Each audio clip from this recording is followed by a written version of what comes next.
Hello everyone. कल के lecture में हमने स्टडी किया था सिस्टम ऑफ यूनिट्स और आज के लेक्चर में हम स्टडी करेंगे कि यूनिट्स कितने टाइप की होती है। तो यहाँ पे हम देखेंगे कि यूनिट की पर्टिकुलरली टू टाइप्स है, fundamental units and the derived unit. अब फंडामेंटल यूनिट्स क्या होती है? फंडामेंटल यूनिट्स हैं the unit which are independent of each other, वो यूनिट्स जो एक दूसरे के इंडिपेंडेंट होती है। फॉर एग्जाम्पल हमने लिया मास, लेंथ और टाइम। अब हम देखते हैं कि ये तीनों यूनिट्स एक दूसरे के इंडिपेंडेंट कैसे है। सबसे पहले हमने दो रोड्स ली, दोनों ही 1 मीटर की है, मीन्स हमने क्या लिया, लेंथ सेम ली। फर्स्ट रोड की लेंथ भी 1 मीटर है, सेकेंड रोड उसको हमने थिक कर लिया और लेंथ उसकी कितनी रखी, 1 मीटर ही रखी। अब हम क्या देखेंगे कि जो सेकेंड रोड है वो थिक है फर्स्ट रोड के कंपैरिजन में। इसका मतलब mass of second road greater होगा मास ऑफ फर्स्ट रोड के। तो इसका मीनिंग क्या निकलता है, यहाँ से हम क्या कंक्लूड करेंगे कि लेंथ के सेम होने से मास भी सेम हो ऐसा कोई ज़रूरी नहीं है। मास अलग अलग भी हो सकता है और सेम भी हो सकता है। तो इसका मतलब मास और लेंथ में आपस में कोई रिलेशन नहीं है। तो इस तरह से यहाँ पे हमने शो कर दिया कि जो मास और लेंथ होती है वो एक दूसरे के इंडिपेंडेंट है। फिर हमने लिया कि यहाँ पर जो रोड लिया उसको हमने पुट कर दिया समर के अंदर। समर मीन गर्मियों में हमने एक रूम के अंदर एक रोड पुट की। सबसे पहले हम फर्स्ट रोड ही कंसीडर कर लेते हैं, उसकी हमने मास और लेंथ मेजर कर लिया। फिर हमने कुछ दिनों बाद मेजर किया, 15 डेज बाद मेजर किया, तो उसकी लेंथ भी वही थी और मास भी उसका वही था। फिर हमने उसको 30 डेज बाद मेजर किया, तब भी उसकी लेंथ सेम थी और मास सेम था। फिर हमने उसको 2 मंथ्स बाद मेजर किया, तब भी उसकी लेंथ और मास सेम था। तो इसका मतलब क्या होता है कि जो टाइम है वो भी मास और लेंथ पर डिपेंड नहीं करता, या फिर उल्टा हो सकता है कि मास और लेंथ है वो टाइम पर डिपेंड नहीं करते हैं। इस रोड को हम रूम टेम्परेचर पर कितने भी टाइम तक रखे रहें, इसके लेंथ और मास के ऊपर कोई इफेक्ट नहीं पड़ेगा। तो इसका मतलब क्या हो गया कि जो मास है वो भी टाइम के इंडिपेंडेंट है और जो लेंथ है वो भी टाइम के इंडिपेंडेंट है। तो यहाँ से हम ये कंक्लूजन निकाल सकते हैं कि जो मास, लेंथ और टाइम है तीनों फंडामेंटल क्वांटिटीज़ है, एक दूसरे की इंडिपेंडेंट है।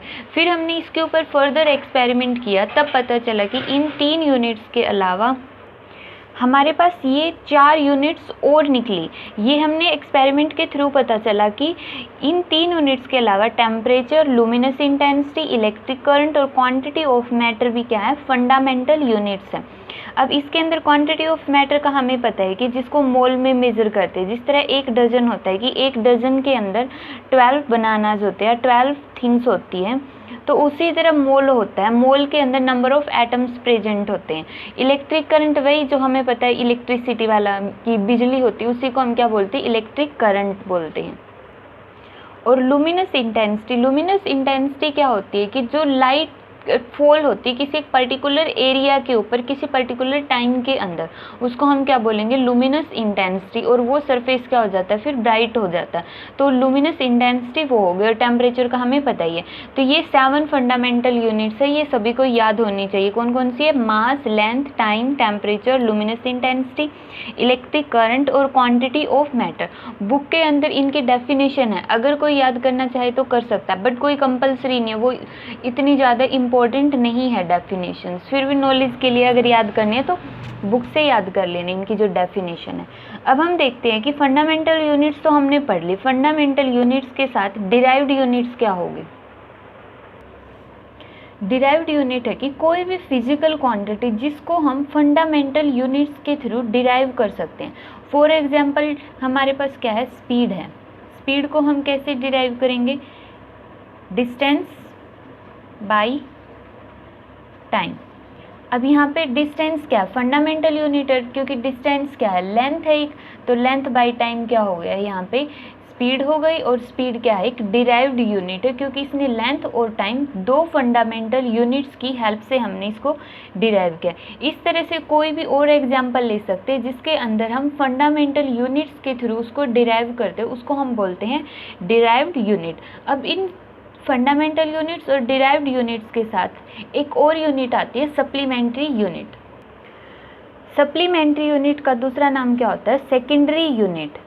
एक्स्ट्रा यूनिट या फिर सबसाइडरी यूनिट। एक्स्ट्रा यूनिट से क्लियरली पता चलता है कि इसका मीनिंग क्या होता है कि जो फंडामेंटल यूनिट्स है और डिराइव्ड यूनिट है उन दोनों की हेल्प करने के लिए हमें एक एक्स्ट्रा यूनिट की रिक्वायरमेंट होगी, क्योंकि कुछ यूनिट्स ऐसी है जिनको हम इनके थ्रू ही एक्सप्लेन करेंगे, सप्लीमेंट्री यूनिट्स के थ्रू, इसलिए हमने इनको बोला एक्स्ट्रा यूनिट या फिर सबसाइडरी यूनिट।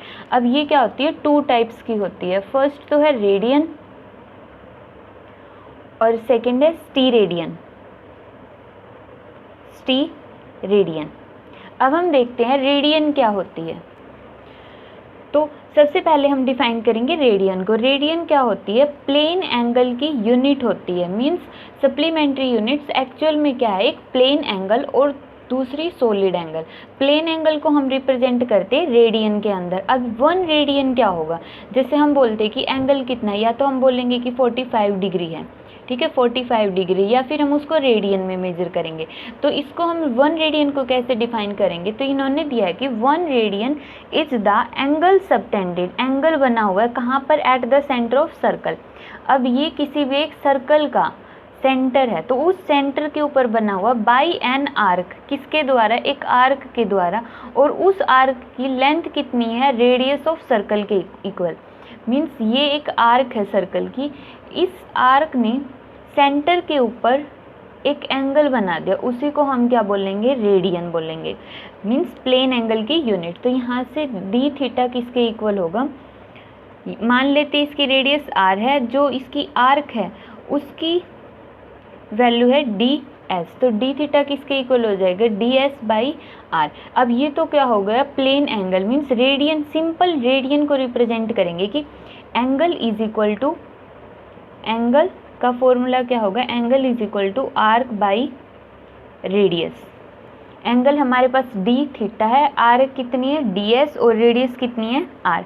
अब इन्होंने बोला 1 रेडियन। 1 रेडियन कब होगा, जब आर्क ऑफ लेंथ किसके इक्वल होगी, रेडियस ऑफ सर्कल के। मीन्स जो ये आर्क है उसकी लेंथ हमने मानी है डी एस, जब डी एस किसके इक्वल होगी, आर के इक्वल। तो ये दोनों आपस में क्या हो जाएंगे, इक्वल है, तो कैंसिल, और कितना आ गया, 1 आ गया, और इसी को हम क्या बोलेंगे, 1 रेडियन। दोबारा से बोलो, 1 रेडियन क्या होता है, किसी भी सर्कल के सेंटर पर बना हुआ वो एंगल जो किसने बनाया होगा, एक आर्क ने बनाया होगा, और उस आर्क की लेंथ किसके इक्वल होगी, रेडियस ऑफ सर्कल के इक्वल होगी। तो यहाँ से एक और फॉर्मूला बनता है, सिंपली एंगल का फॉर्मूला क्या होता है, angle is equal to arc by radius. Next supplementary unit है सॉलिड एंगल। तो सॉलिड एंगल को किस में मेजर करते हैं हम, स्टीरेडियन के अंदर। अब यहाँ पे स्टीरेडियन क्या होगा, 1 स्टीरेडियन को अब हम डिफाइन करेंगे।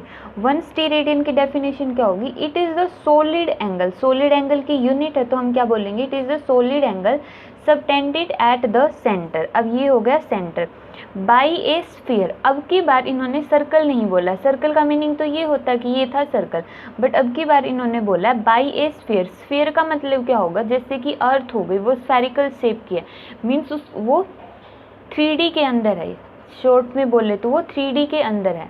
तो उस स्फीयर के सेंटर के ऊपर बाई इट्स सरफेस, इसके सरफेस के द्वारा, हुज एरिया, मीन्स जैसे हमने कोई भी एक सरफेस लिया, इसके सरफेस ने जो सेंटर पर एंगल बनाया है उसको हम क्या बोलेंगे, स्टीरेडियन बोलेंगे। इसके एंगल को हमने रिप्रेजेंट किया डी ओमेगा के द्वारा। डी ओमेगा किसके इक्वल होगा, सरफेस एरिया, इसके एरिया को हमने मान लिया जो ये सरफेस एरिया है डी ए, तो इस डी या D omega is equal to D A by R square.